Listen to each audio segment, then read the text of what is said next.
क्या आप जानते हैं हर 100 में से एक बच्चे को ऑटिज्म होता है। मैं आकांक्षा बत्रा हूँ, क्लिनिकल साइकोलॉजिस्ट मेदांता हॉस्पिटल के साथ। आइए चाय पे चर्चा करते हैं ऑटिज्म के बारे में।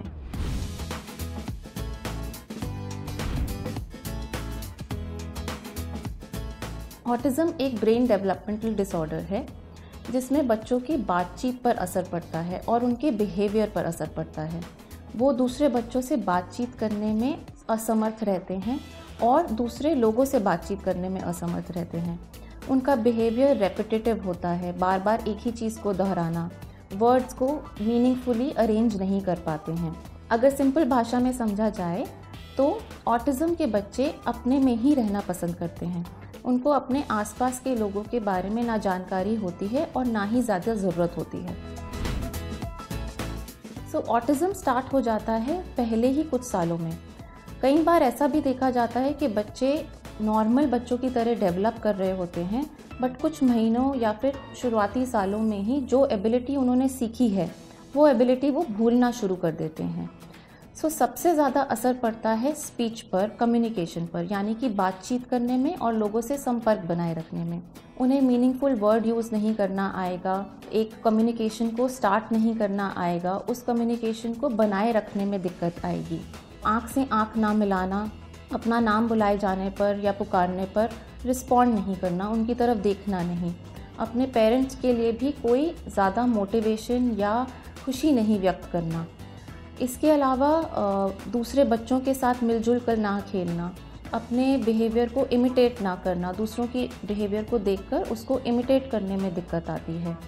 बिहेवियर में अगर और देखा जाए तो रेपिटेटिव बिहेवियर करना जिसका कोई उद्देश्य नहीं है, जिसका कोई इंटेंशन नहीं है, जैसे कि घूमते रहना, हाइपर एक्टिविटी यानी कि एनर्जी का ज़्यादा होना, हाथों को हिलाते रहना।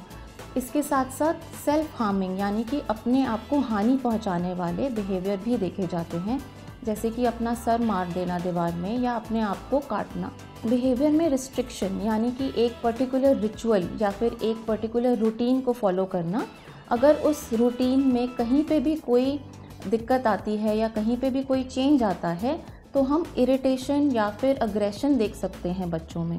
इसके अलावा कुछ पिक्यूलियर फूड हैबिट्स होना, यानी कि एक फूड का कोई टेक्सचर उन्हें पसंद हो या ना पसंद हो तो वो उस फूड को रिफ्यूज़ कर देते हैं या मना कर देते हैं। टॉयज़ के साथ या खिलौनों के साथ उनका जो व्यवहार होता है या बिहेवियर होता है वो नॉर्मल बच्चों से बहुत अलग होता है। वो नॉर्मल टॉय को टॉय की तरह नहीं बल्कि उनके पार्ट्स के साथ खेलना ज़्यादा पसंद करते हैं। ऑटिज़म के कई सारे रिस्क फैक्टर्स हैं बट रिसर्च उस पर अभी भी जारी है। सबसे पहला रिस्क फैक्टर है आपके बच्चे का जेंडर। ऑटिज़म ज़्यादा लड़कों में पाया जाता है इन कंपैरिजन टू लड़कियों में। इसके अलावा ऑटिज़म के रिस्क फैक्टर में आप देखेंगे कि बच्चों का प्री टर्म होना, अगर 26 हफ्ते से पहले अगर डिलीवरी होती है तो उसमें भी रिस्क बढ़ जाता है ऑटिज़म का। कोई और मेडिकल कंडीशन होना जैसे कि फ्रेजाइल एक्स सिंड्रोम होना या रेट सिंड्रोम होना, उसके अंदर भी ऑटिज़म के लक्षण देखे जाते हैं। माता पिता की उम्र, जिस टाइम पे कंसीव किया जाता है या जिस टाइम पे डिलीवरी होती है, अगर माता पिता की उम्र ज़्यादा होती है तो ये भी एक रिस्क फैक्टर बन जाता है ऑटिज़म के लक्षणों के लिए।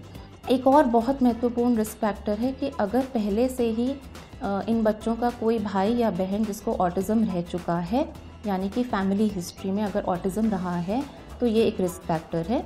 या फिर माता पिता में से किसी को भी अगर ऑटिज़म रहा है तो उनके सोशल कम्युनिकेशन में असर ज़रूर दिखता है।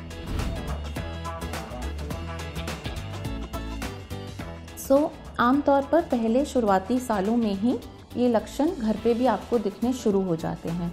आपका अगर कोई कंपैरिजन रहता है दूसरे बच्चों, नॉर्मल बच्चों के साथ, तो आपके इनके बिहेवियर में आपको चेंजेस दिखने शुरू हो जाते हैं।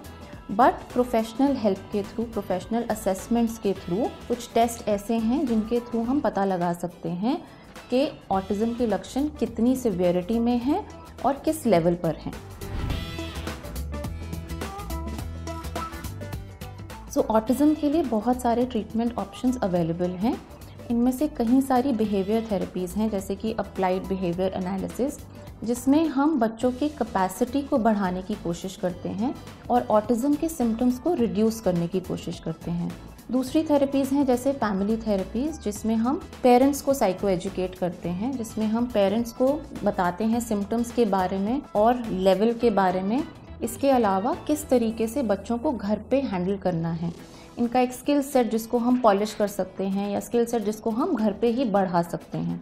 इसके साथ साथ स्पीच थेरेपीज़, जहाँ पे इनको कम्युनिकेशन यानी कि बातचीत करके और बातचीत को कैसे बढ़ाना है, दूसरी सोशल सेटिंग्स में कैसे बिहेव करना है, उसके बारे में भी बताया जाता है और उसको कंटिन्यूएशन में सिखाया जाता है। ऑक्यूपेशनल थेरेपी हमें हेल्प करती है हाइपर एक्टिविटी को रिड्यूस करने में, एंगर और अग्रेशन को रिड्यूस करने में। कुछ हद तक मेडिसिन्स भी हमारी हेल्प करती हैं जब हम अग्रेशन या इरिटेबिलिटी या एंजाइटी को डील कर रहे होते हैं, जो कि कोमॉर्बिड कंडीशंस रहती हैं ऑटिज़म के साथ। तो चाय की चुस्कियों की तरह इस पे भी चर्चा जारी रहनी चाहिए, क्योंकि बच्चों की मेंटल हेल्थ भी उतनी ही इम्पॉर्टेंट है जितनी एडल्ट्स की। अर्ली इंटरवेंशन या फिर अर्ली डायग्नोसिस हमें बहुत मदद करता है इंटरवेंशन को प्लान करने में। याद रहे कि ऑटिज़म के बच्चे नॉर्मल लाइफ लीड कर सकते हैं।